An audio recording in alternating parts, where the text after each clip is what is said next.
Ya, gua rasa usia PSI tidak lagi semudah itu. Kita bukan partai baru yang benar-benar baru jadi ya. Sekarang bahkan kalau kita bicara partai baru udah ada yang lebih baru lagi. Artinya ya kita sudah cukup punya usia lah 7 tahun. Mungkin belum partai dewasa gitu kan. Kita masih partai yang berproses itu pasti. Tapi seiring perjalanannya waktu ya banyak hal yang memang harus dipikirkan kembali.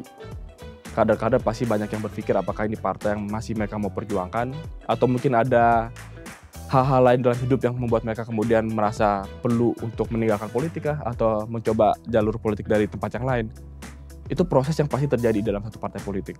Terlepas dari jaket apapun yang gue pakai, ya gue pasti akan bilang nggak bisa kita bicara soal undang-undang dasar tanpa adanya krisis yang memaksa atau mendorong negara kita memikirkan kembali dasar yang kita punya. Itu sikap gue pribadi.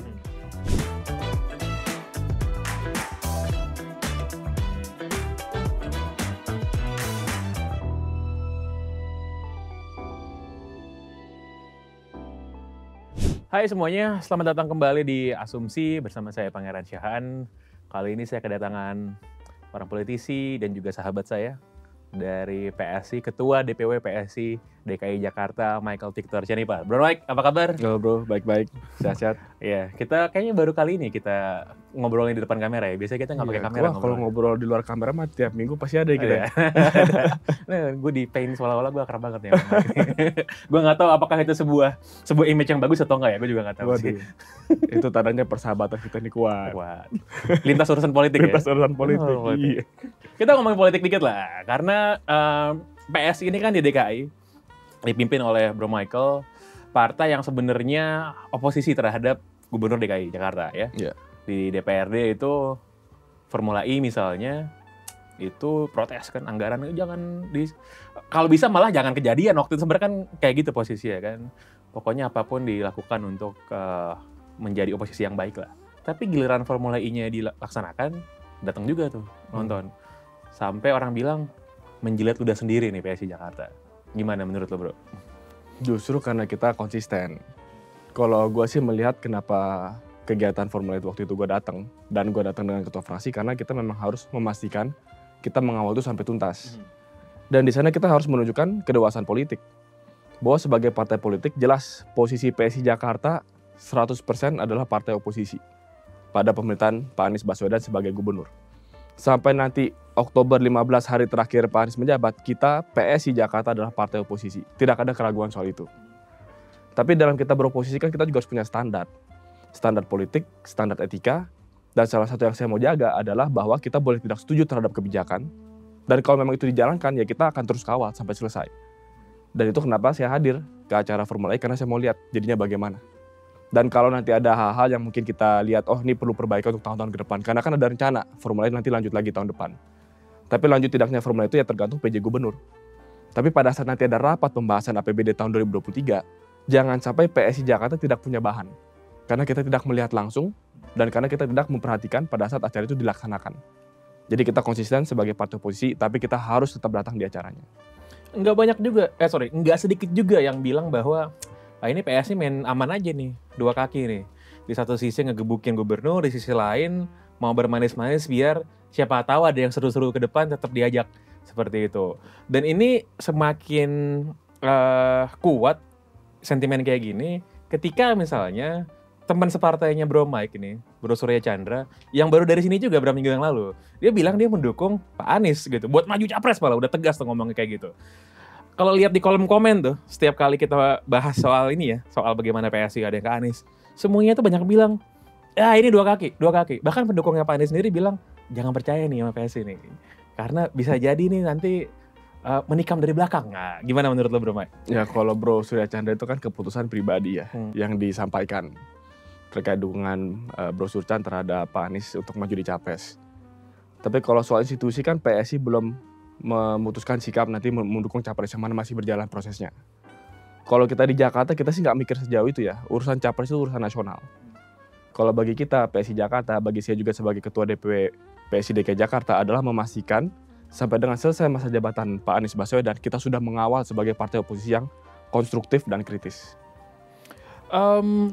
PSI Jakarta ini sebenarnya kalau kita memperhatikan ya dalam ranah partai politik secara umum, kalau lihat isu-isu yang suka diangkat itu suka nggak sama dan nggak seiring dengan DPP-nya PSI gitu. Contoh misalnya, beberapa waktu yang lalu soal isu 3 periode. Kalau nggak salah Bro Mike ini kan ngomong di media juga bahwa secara lantang menolak gitu. Sementara ada image DPP PSI justru mengakomodasi. Saya nggak bilang mendukung karena agak sedikit berbunga-bunga ya kalimat waktu itu kalau saya nggak salah ingat. Tapi Bro Mike ini bilang menolak gitu. Nah jadi apakah PSI ini partai yang memang demokratis di mana pusat dan daerah bisa berbeda pandangan atau justru ada keretakan-keretakan nih Bro yang terjadi? Ini Bro Pange ngundangnya bilangnya mau ngobrol-ngobrol santai nih. Tapi dari tadi pertanyaan pertama udah langsung gas semua. Biasa kita kalau ngobrol berdua nggak langsung tanya begini. Enggak. Kita tadi sebelum mulai kita ngomongin soal Game of Thrones yang baru itu, House of the Dragon ya. Gue belum nonton episode kedua nih, jadi nggak boleh spoiler dulu. Iya, itu nggak spoiler, tapi itu sebenarnya kan acara politik. Gue cuma mindahin doang dari fiksi ini ke non fiksi kebetulan sekarang. Ya jadi untuk menjawab tadi pertanyaannya soal 3 periode, gue sih udah jelas lah. Menurut gue sampaikan di banyak forum, di internal pun gue sudah sampaikan dengan sangat clear. Posisi gue adalah gue menolak adanya amandemen untuk 3 periode.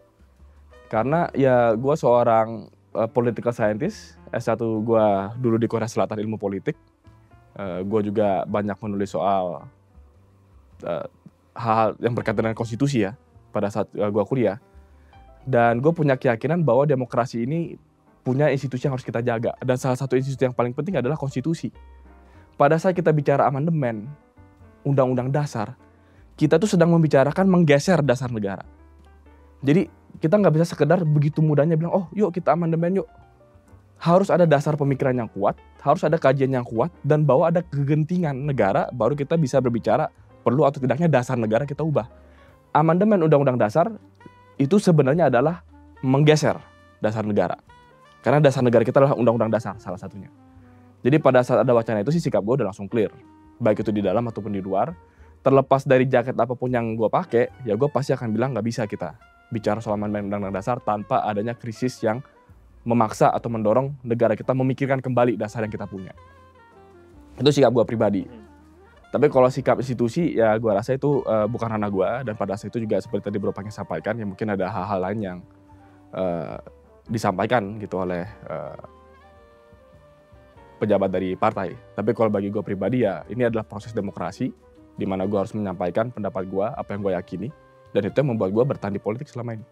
Jadi sebenarnya Bro Mike mau bilang bahwa partainya Bro Mike ini adalah partai yang demokratis, memberikan ruang kepada pandangan-pandangan yang berbeda, sehingga bisa saja anggota-anggota di dalamnya itu mungkin nggak sependapat secara umum, tapi bebas mengeluarkan pendapatnya gitu Bro Mike.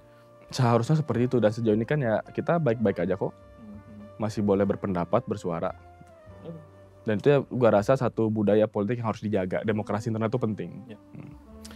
Nah, PSI ini kan kalau saya sih udah secara terbuka ya. Saya waktu itu pernah bikin video soal PSI, saya menyatakan diri kan konstituen yang concern, saya bilang kayak.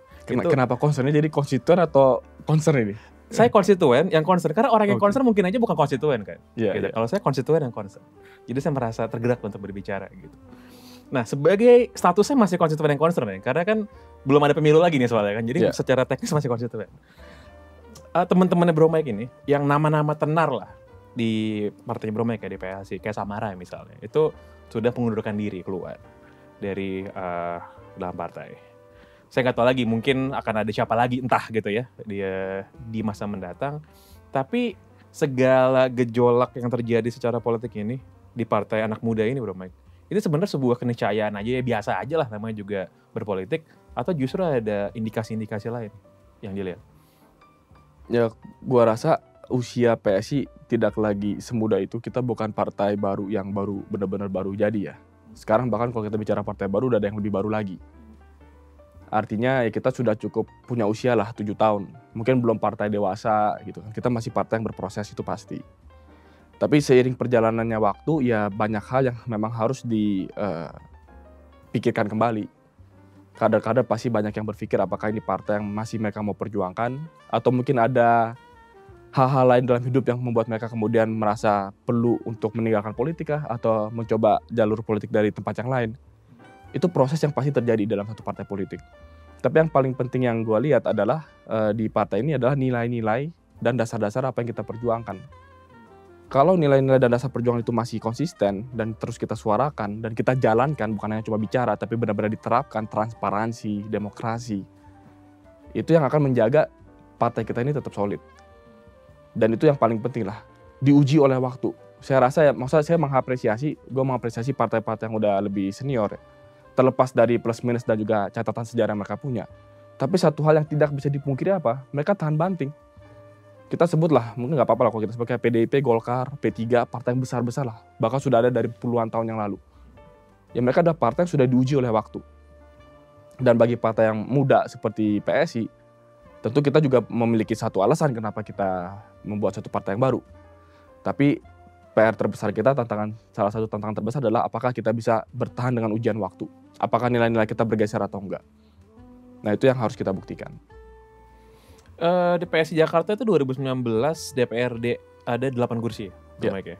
Tapi banyak orang yang bertanya-tanya sebenarnya, kenapa dari 8 kursi tersebut ketua DPW-nya justru bukan yang nggak dapet, nyalek aja nggak 2019 kan? Lo nggak nyalek kan waktu itu kan? Nggak nyalek kan? Buat banyak orang tuh nggak lazim gitu. Kenapa justru pimpinan daerahnya nggak mencalonkan diri? Dikala harusnya ketua DPW peluangnya untuk ya terpilih malah makin besar gitu bro. Kenapa lo nggak nyalek waktu itu? Karena kalau gue ngeliat perjuangan gue tuh lebih besar daripada sekedar jadi anggota dewan atau enggak. Pada saat gue bergabung di PSI, kemudian diminta jadi ketua provinsi, gue waktu itu sadar bahwa ini pertama kali PSI ikut pemilu. Gue ada pengalaman pencalekan sebelumnya. Dan gue sebenarnya di posisi dimana gue sangat percaya diri untuk maju dan kepilih. Justru kalau gue nggak bergabung di PSI, gue pasti nyalek.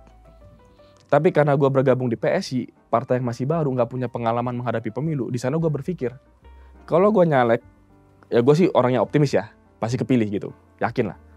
Tapi apa gunanya gue duduk kalau jumlah kursinya sedikit? Lebih baik gue nggak nyalek, tapi kemudian gue menunjukkan bahwa gue membangun satu sistem di Jakarta. Di mana gue membuka pintu, Anda dekat dengan saya atau enggak, Anda saudara saya atau enggak, teman saya atau enggak, silakan semua ikut seleksi caleg. Dan pada saat seleksi caleg itu dilakukan, yang terbaik kita dapatkan, itu menentukan nomor urut.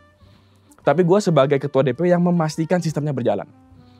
Butuh kepemimpinannya kuat untuk membangun sistem. Dan itu yang gue lakukan di Jakarta dan terbukti dengan 8 kursi. Dan gebrakan-gebrakan yang PSI Jakarta lakukan beberapa tahun terakhir.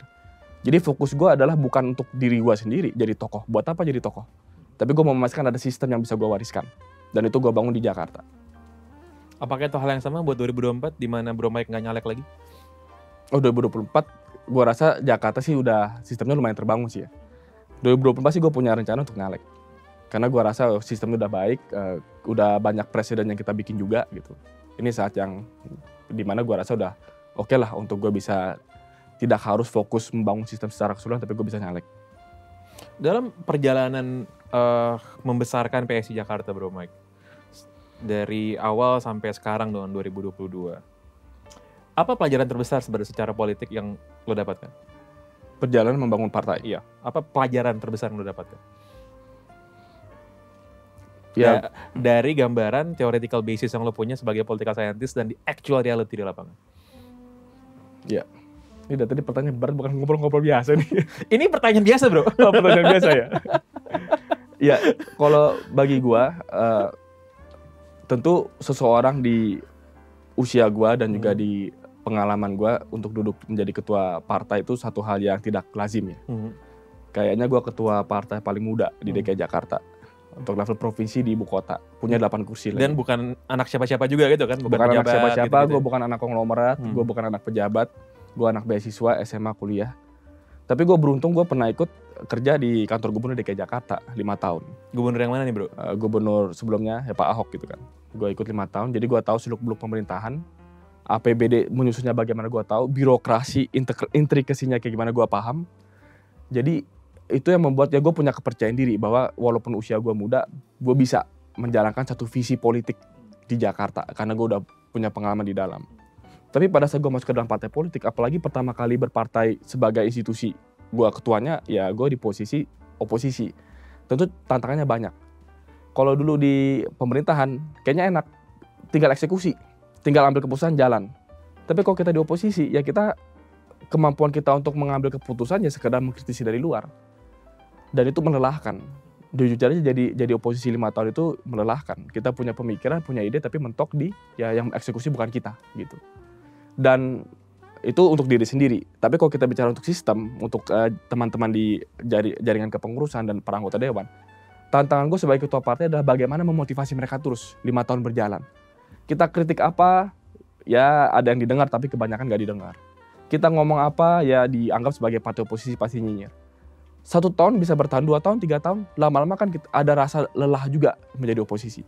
Tapi gue harus selalu bisa ingatkan bahwa oposisi adalah satu posisi yang terhormat dan nilai yang penting dimiliki oleh institusi demokrasi, di mana perlu ada partai oposisi, kekuatan oposisi yang selalu akan mengkritisi dan mengejar pemerintah untuk memastikan kerjanya benar.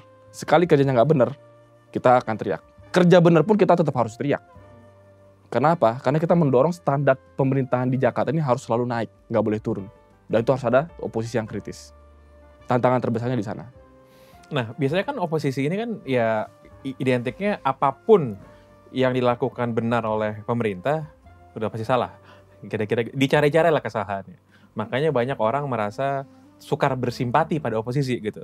Entah kita mau pakai kacamata pemerintah nasional, entah pemerintah daerah gitu. Pokoknya dicari-cari kesalahannya apapun gitu.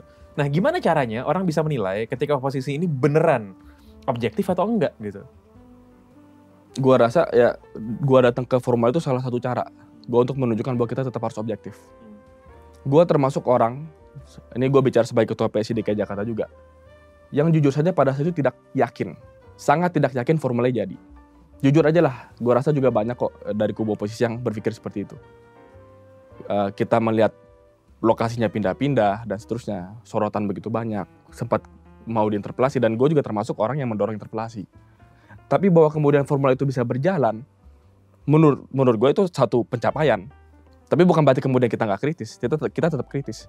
Gue sampaikan, masalah misalkan mengarahkan pengunjung yang datang itu banyak yang harus diperbaiki. Panggung-panggung yang disiapkan itu juga banyak yang sepi, harus diperbaiki. Promosi harus diperbaiki, jadi banyak hal yang tetap harus diperbaiki. Tapi tetap ada objektivitas yang harus kita tunjukkan, dan itu gue lakukan di Jakarta. Dan kalau kita lihat ya, PSI ini kan partai yang ya secara usia masih baru juga dan tidak diawali oleh organisasi mungkin massa di bawahnya gitu ya, beda sama Golkar misalnya atau sama PDI Perjuangan, tidak ada sayapnya gitulah kira-kira. Nah, sehingga pada waktu misal Bro Mike gitu ingin merekrut anggota, merekrut calon-caleg yang bermutu ini, apa sih sebenarnya quality yang merekatkan orang-orang ini semua mau menjadi mau berpolitik di bawah panji-panjinya Bro Mike gitu? Apa yang Bro Mike tawarkan ke mereka? Ya, gue harus bisa menawarkan bukan diri gue ya. Gue menawarkan sesuatu yang lebih besar daripada diri gue sendiri juga. Gue selalu bilang kepada teman-teman yang bergabung ke PSI Jakarta bahwa ini adalah partai yang kalian miliki. Bukan cuma milik gue doang. Gue ketua DPD DKI Jakarta, gue mungkin ketua yang membangun PSI Jakarta dari 0 sampai ada 8 kursi buat gebrakan. Tapi bukan gue pemilik PSI Jakarta. Mungkin gue punya otoritas, ada amanah yang diberikan, tapi gue bukan pemiliknya di sini. Pemiliknya siapa? Ya kalian juga. Karena kalian yang sudah bertarung, berjuang, idealisme kalian juga. Menurut gue itu tantangan seorang pemimpin. Membuat supaya visi yang dia miliki itu adalah visi bersama. Bahkan sampai titik di mana visi bersama ini lebih besar daripada visi si pemimpinnya sendiri. Nah, itu yang gue coba lakukan. Sehingga pada saat mereka daftar, mereka tahu, oke, gue ini sekedar caretaker. Gue yang memastikan bahwa sistem PSI di Jakarta ini bisa dipercaya. Itu aja, peran gue sebagai ketua hanya di sana. Tapi untuk mengembangkan partai ini kepemilikannya semua, ownership dimiliki oleh semua. Ruang gerak dimiliki oleh semua. Tapi kalau ada yang misalkan mau menggeser nilai-nilai partai ini di Jakarta, di sana di mana gue harus masuk. Ibaratnya gue polisi. Kalau masyarakat ini di Jakarta, PSI Jakarta sudah berjalan dengan baik, ya gue tidak perlu intervensi. Tapi gue memastikan ada arah. Dan kalau ada yang kemudian mau mengganggu, ya gue harus menggunakan otoritas sebagai ketua DPW. Tapi selama ini kita berhasil meyakinkan begitu banyak orang adalah karena visi ini visi bersama. Partai mana di Jakarta yang bisa memberikan ruang untuk anak muda? Anda mau anak jenderal, mau Anda anak petani, saya nggak peduli. Masuk ke PSI saya perlakukan sama. Anda mau mahasiswa, Anda mau punya pengalaman kerja di consulting firm, saya nggak peduli. Tentu kualitas setiap orang bisa berbeda-beda dan itu memberikan nilai tambah yang berbeda-beda. Tapi di PSI ini kita pastikan semua orang punya ruang, punya kesempatan. Anda bisa kontribusi apa, Anda mau berkarya seperti apa. Saya pastikan ada caranya, ada jalannya. Kita buka pintu. Karena yang anak muda butuhkan untuk partisipasi dalam politik dan pemerintahan itu adalah kendaraan. Dan di Jakarta saya pastikan kendaraan ini terbuka dan bisa dipakai orang. Tugas saya ibaratnya saya pemilik mall. Anda buka toko silakan, jualan apapun silakan. Saya pastikan ada listrik, ada air, ada satpam. Sisanya adalah biar masyarakat sendiri berkarya di dalam. Itu tugasnya sebagai ketua partai. Saya yakin kan dalam perjalanan politiknya Bro Mike ini kan banyak sekali cita-cita dan visi yang ideal gitu. Saya yakin kalau soal integrity Bro Mike ini udah lulus ujian lah. Tapi kira-kira gimana sih caranya biar ya nggak putus asa aja gitu ngelihat. Kayak kadang-kadang kan tantangan itu kan berbeda dengan apa yang kita rencanakan gitu ya. Entah itu masalah soal lingkungan, entah itu masalah hal-hal yang tidak terduga. Gimana cara biar nggak lose hope gitu loh. Nggak jadi, ya udahlah emang politik Indonesia ini nggak bisa diapa-apain gitu. Gimana caranya biar tetap bersemangat? Salah satu cara yang gue lakukan adalah gue selalu punya staf magang. Menurut gue itu salah satu cara paling efektif. Kita tiap 4 bulan tuh ada angkatan magang yang baru. Ada orang-orang yang lebih muda. Kadang-kadang gue juga jadi lupa usia gitu. Gue udah 30 gitu tiba-tiba. Tapi banyak yang magang ini masih usia 18, 19, 20. Dan pada saat gue melihat mereka beraktivitas di partai, mungkin ya gue bahkan dulu nggak membayangkan diri gue umur 18 tuh bisa beraktivitas seluas ini di suatu partai politik di Jakarta. Pulang pergi ke DPRD. Tapi gue dengan membuat ada program magang seperti itu, gue selalu ada yang merefresh, mengingatkan kita bahwa kita ini bertanggung jawab bukan hanya terhadap diri kita dan juga generasi kita yang sekarang, tapi ada generasi-generasi berikutnya di mana kita ini harus jadi teladan. Kalau gue udah mulai bergeser dari nilai gue mau ngomong apa sama anak-anak magang, sama staf-staf magang yang ada di kantor? Karena mereka melihat, ya mereka juga pengen tahu, bener gak sih politik bisa bersih, bisa beres, bisa kerja bener. Kalau mereka masuk magang di PSI Jakarta terus ngeliat ternyata ini kerjanya pada nggak bener semua nih, pada kagak jelas semua nih, mereka akan hilang harapan. Jadi salah satu sumber harapan gue adalah pada saat gue melihat orang-orang yang lebih muda, generasi di bawah gue, itu masih bisa tetap berharap. Itu menyadarkan gue bahwa oke, ini ada satu harapan yang gue harus jaga. Bukan cuma untuk gue sendiri, tapi untuk generasi di bawah gue. Lo 30 tahun ini? 31. Lo jadi ketua PSI Jakarta umur berapa berarti waktu itu? 2017, umur 26. 26 jadi ketua PSI Jakarta, mudah banget ya. Gue harus bilang ya, gue tuh pertama kali kenal Bro Mike ini kita di lingkungan keagamaan sebenarnya kenal awalnya. Di ya kelompok studi kitab tiap Jumat malam dulu kita ketemu. Dan somehow image itu kepada Bro Mike ini dalam kepala gue tuh nggak pernah berubah. Dan setelah gue lihat, kita pernah ada acara 2014 ke Singapura, kita sepesawat gitu. Iya. Minggu pagi tuh, gue ngantuk kan, gue tidur, dia sebelah gue lagi baca kitab gitu ya, kitab suci. Gue tidur 2 jam nyampe Singapura, gue bangun, dia masih baca di sebelah gue, belum kelar tuh baca. Dan somehow, image yang sama, itu juga orang tuh kalau lihat lo tuh pasti ingatnya gitu bro, oh ya Bro Mike tuh orang percaya gitu ya. Orang yang lempeng banget lah gitu. Di sisi lain, orang merasa bro, bahwa politik itu bukan tempat buat orang kayak gitu. Iya kan, politik itu kan lingkungan yang kotor, ya banyak intrik, banyak godaan dan segala macam. Gimana cara lo bisa survive di lingkungan politik? Menurut gue, pertama ini berlebihan. Ini image orang kan? Image orang? Iya, image lah ya. Realitas sih semua orang manusia lah. Nggak ada, maksudnya malaikat itu, gue sih merasa malaikat itu bukan manusia gitu. Manusia bukan malaikat gitu. Semua orang, sehebat-hebatnya orang, pasti ada salahnya. Cuma kita nggak tahu aja gitu. Jadi gue juga di sini merasa ya gue juga sama. Gue sama politisi pada umumnya juga ada kesamaan. Gue orang berdosa juga lah kalau kita pakai istilah religius ya. Justru berbahaya kalau kita merasa lebih suci, merasa lebih benar. Kita harus sadar punya pemahaman bahwa kita pun bisa jatuh, kita pun bisa juga berbuat salah, sangat bisa. Kadang-kadang bahkan masalah nasib aja, pas lagi kesandung atau enggak gitu. Dan itu membuat gue grounded, pemikiran itu membuat gue grounded. Bahwa ya, dan pada saat gue ngeliat dunia politik, maksudnya gue tetap harus akui lah bahwa ada orang-orang di dunia politik yang sudah lebih terbiasa dengan lingkungan yang kotor gitu ya, dengan tipu muslihat lah, dengan uang yang berseliweran di mana-mana gitu. Gimana cara gue tetap merasa grounded? Ya pertama gue sadar bahwa gue juga bisa jadi kayak dia. Kalau gue nggak mengetes hati gue setiap hari, kalau gue nggak punya lingkungan yang selalu mengingatkan gue, tinggal tunggu waktu, lama-lama gue mikir, kok gue nggak punya jam tangan ya? Ini politisi lain, ketua DPW lain, gue ngeliat mobilnya bagus-bagus, jam tangannya bagus-bagus. Gue kan ketua DPW punya 8 kursi. Masa kalah sih gue? Pasti ada lah, gue manusia, pasti ada pemikiran seperti itu. Tapi kalau gue mulai berpikir seperti itu, ya perlahan-lahan pasti akan bergeser. Ya tapi itu, pertama kan kita harus punya moral compass di dalam diri kita sendiri, mengingatkan diri sendiri, refleksi itu penting, lingkungan sekitar, dan juga kita juga sebagai politisi harus membandingkannya itu juga harus fair. Kalau gue membandingkan dengan orang yang lebih berada, gue ngeliat banyak politisi yang kayaknya kaya raya. Tapi gue juga harus ngeliat ke bawah, banyak pengurus partai juga level kecamatan kelurahan yang gak punya apa-apa. Itu yang membuat gue ngerasa harus fair. Kalau kita membandingkan dengan yang berlebihan ya pasti kita akan tergoda untuk sana. Tapi kenapa kita nggak membandingkan ke yang di bawah? Contoh di Jakarta. Ya gue cuma sekedar cerita aja nih, kayak mobil gue Avanza. Ketua DP Avanza. Buat gue ya udah itu pilihan hidup. Bukan berarti gue orang yang sederhana hebat, enggak juga. Bukan berarti ya itu cuma sekedar pilihan hidup. Tapi gue ngeliat pengurus di PSI banyak yang gak punya mobil, pakai motor doang ke kantor sehari-hari. Apalagi pengurus di bawah yang uang bensin aja susah gitu. Nah perspektif seperti ini yang gue rasa diperlukan.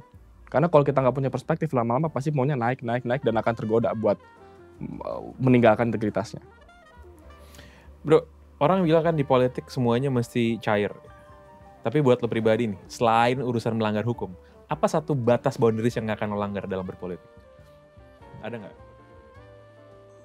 Boundaries dalam politik selain korupsi gitu ya? Ya, selain yang benar-benar melanggar hukum gitu, pidana. Ada nggak? Lo nggak akan bergaul sama siapa, lo nggak akan melakukan apa gitu. Ya pastinya ada sih ya, cuma kalau ditanya kayak gitu ya yang pasti kan kalau hukum udah pasti nggak akan gue langgar. Moral, menurut gue moral itu kan relatif ya. Tapi kalau ditanya batas moral gue apa ya tergantung situasi gue akan tanya gitu. Tapi menurut gue penting buat gue selalu bertanya kalau udah mulai abu-abu. Apakah ini suatu abu-abu yang masih wajar? Bohong lah kalau nggak ada abu-abu gitu kan. Apakah ini abu-abu yang masih wajar? Apakah gue melakukan ini untuk satu tujuan yang lebih besar? Atau sekedar karena gue nggak tahan aja gitu. Sekedar gue ngerasa udahlah gue udah capek, gue juga merasa ada kompromi-kompromi yang gue harus lakukan untuk survive secara politik gitu. Jadi gue mau memastikan bahwa langkah-langkah gue ke depan ini juga bukan karena gue mau sekedar survive secara politik. Tapi memang tetap ada satu tujuan besar yang gue mau jaga, gue mau perjuangkan. Dalam politik, does the end always justify the means? Apakah hasil akhir itu selalu menjustifikasi cara mencapai tujuan tersebut, Bro Mike? Menurut gue cara itu memang bermacam-macam. Dan tetap ada batasan. Kalau terlalu kaku, gue rasa juga gak kemana-mana kita. Fleksibilitas itu perlu lah. Gue yakin kalau politik itu harus bisa cair gitu. Mungkin satu contoh. Pada saat terjadi ada dikotomi soal kiri sama kanan ya. Cebong sama kadrun gitu ya. Gue tidak berusaha menutupi ini bahwa gue pernah kerja sama seorang Pak Ahok 5 tahun. Iya.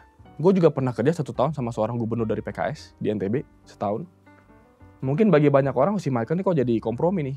Dia ini sebenarnya nasionalis atau kan ada orang yang gue rasa mayoritas orang sebenarnya nggak melihat seperti ini. Tapi ada juga orang berpikir kubu tertentu, partai tertentu itu sana banget gitu kan.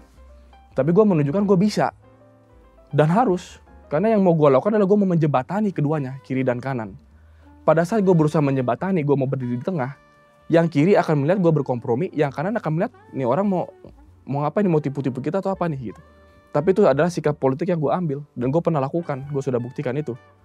Gue 5 tahun setelah, gue inget hari pertama pada saat gue ketemu sama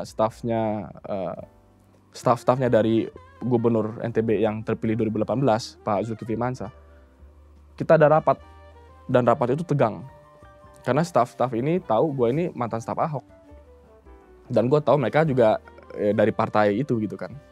Dan memori 2016-2017 itu 212 itu masih sangat nyata gitu. Pertemuan pertamanya tegang gitu. Tapi abis itu gue merasa ya gimana, gue merasa terpanggil untuk maju NTB dan pada saat itu NTB juga ada gempa. Gue ngobrol dengan mereka ngobrol dengan gue dan akhirnya mereka jadi sahabat-sahabat gue juga sekarang. Dan gue melihat banyak persamaan yang tadinya mungkin kita nggak lihat. Karena terlalu banyak polarisasi yang sudah terjadi di Republik ini. Jadi kalau bagi orang langkah gue itu kompromi, gue jadi ke tengah, menurut gue itu adalah langkah untuk memperbaiki masa depan bangsa. Ini masalah perspektif, tapi gue punya dasar dan gue lakukan itu. Terakhir Bro Mike, 2024 ini pertanyaan terbuka ya, lo mau jawabnya gimana terserah. 2024 itu kita akan melihat lo berada di posisi apa dan di mana Bro Mike? Ya, gue rasa jawaban gue sama seperti yang barusan gue sampaikan. Bahwa gue melihat banyak sekali pihak-pihak yang mau bangsa ini terpecah belah. Bahkan gue akan bilang bahwa ada politisi-politisi, mungkin ada juga influencer-influencer, buzzer-buzzer bahkan, yang hidupnya dan karir politiknya dibangun dengan berharap bangsa ini tetap terpecah belah. Jadi jualan mereka. Kalau gue nggak mau seperti itu. Gue mau menjadi politisi yang bisa menyatukan kembali. Salah satulah.